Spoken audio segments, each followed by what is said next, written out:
গতকাল ছিল 25শে ডিসেম্বর।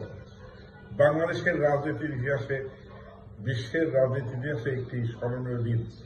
এই কারণে সেদিন মহান স্বাধীনতার ঘোষক শহীদ রাষ্ট্রপতি জিয়াউর রহমান এবং দেশনেত্রী বেগম খালেদা জিয়ার জ্যেষ্ঠ পুত্র তারেক রহমান দীর্ঘ 17 বছর পর দেশে প্রত্যাবর্তন করেছেন।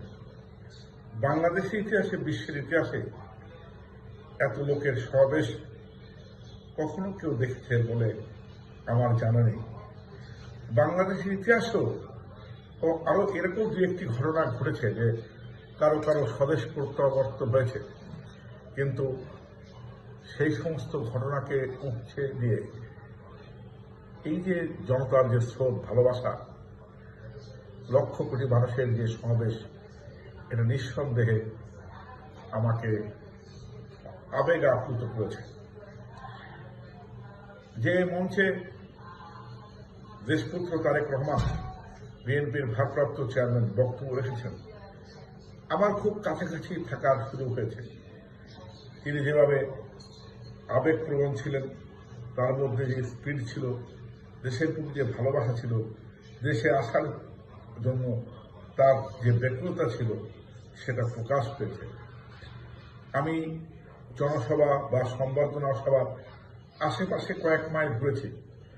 সাধারণ মানুষকেও জিজ্ঞাসা করেছি তারা কি কোনো দল করে কিনা। আপনি কি ছাত্র দল করেন? বলতে না।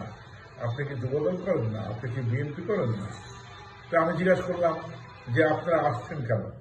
বলছে এই 17 বছর দুঃশাসনের বিরুদ্ধে দেশনেত্রী বেগম খালেদা জিয়া যে সংগ্রাম করেছেন, ত্যাগ করেছেন, শহীদ রাষ্ট্রপতি জিয়াউর রহমান বাংলাদেশকে গড়ার জন্য যে ভূমিকা পালন করেছেন, খালেদা জিয়া যে ভূমিকা পালন করেছেন, এবং বাংলাদেশের মানুষকে তারেক রহমান যেভাবে ভালোবাসেন, বিএনপিকে যেভাবে আমরা ভালোবাসি, সেই ভালোবাসার প্রতিদান হিসাবে আমরা আসলে সাধারণ মানুষ হিসাবে এখানে উপস্থিত হয়েছি। এই কারণে যে আমরা বিশ্বাস করি যে তারেক রহমানের যে উক্তি, আই হ্যাভ এ প্ল্যান, এই বাংলাদেশ নিয়ে তাকে পরিকল্পনা আছে।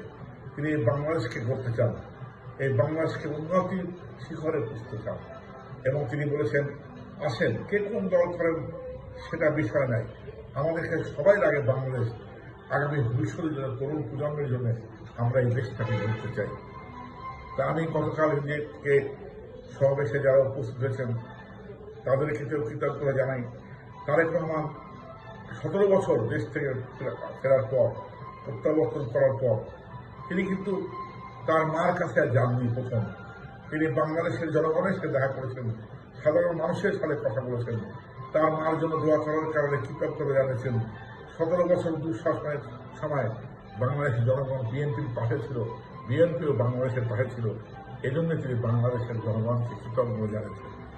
আমি বিশ্বাস করি কালকে প্রত্যক্ষভাবে আমি যে তারেক রহমানের স্পিড দেখেছি, জনগণের যে ভালোবাসা দেখেছি তার প্রতি, আমার বিশ্বাস তিনিই পারবেন শহীদ রাষ্ট্রপতি জিয়াউর রহমানের মতো বাংলাদেশকে তলাবিহীন ঝুলির হাত থেকে জিয়াউর রহমান যেমন দেশকে রক্ষা করছিলেন, বাংলাদেশে গত 17 বছরে যে অবক্ষয় হয়েছে, যেভাবে অর্থ চুরি হয়েছে, লুটপাট হয়েছে, সন্ত্রাস হয়েছে, বহু নির্যাতন হয়েছে, এখান থেকে মুক্ত করে দেশকে একটি সুন্দর বাংলাদেশে গড়ে তুলবেন।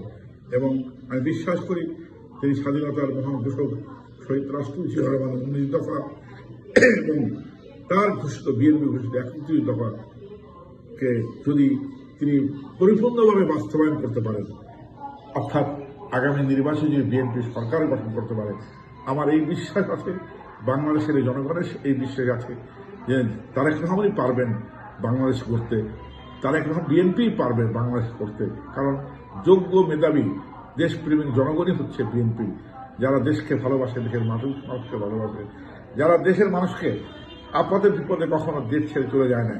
দেশ থেকে খালেদা জিয়া কতবার কারারুদ্ধ হয়েছেন, জীবনের হুমকি হয়েছে, দেশ ছেড়ে পালিয়ে যাননি, অনেকে পালিয়ে গেছেন।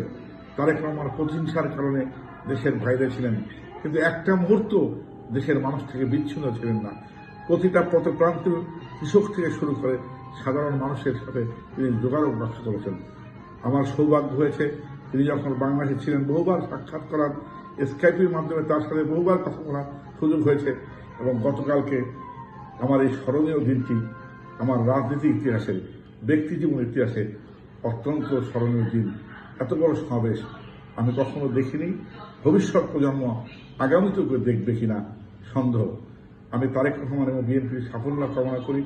তিনি যে বলেছেন মহানবীর মতো তিনি ন্যায়পরায়ণতা প্রণয়ন করবেন, আইন শৃঙ্খলার উন্নতি করবেন, দেশকে অবক্ষয়ের হাত থেকে রক্ষা করবেন, নূতন প্রজন্মকে তিনি বাংলাদেশের কাজে লাগাবেন, সেই প্রত্যাশাই রইল। খোদা হাফেজ। বাংলাদেশ জিন্দাবাদ।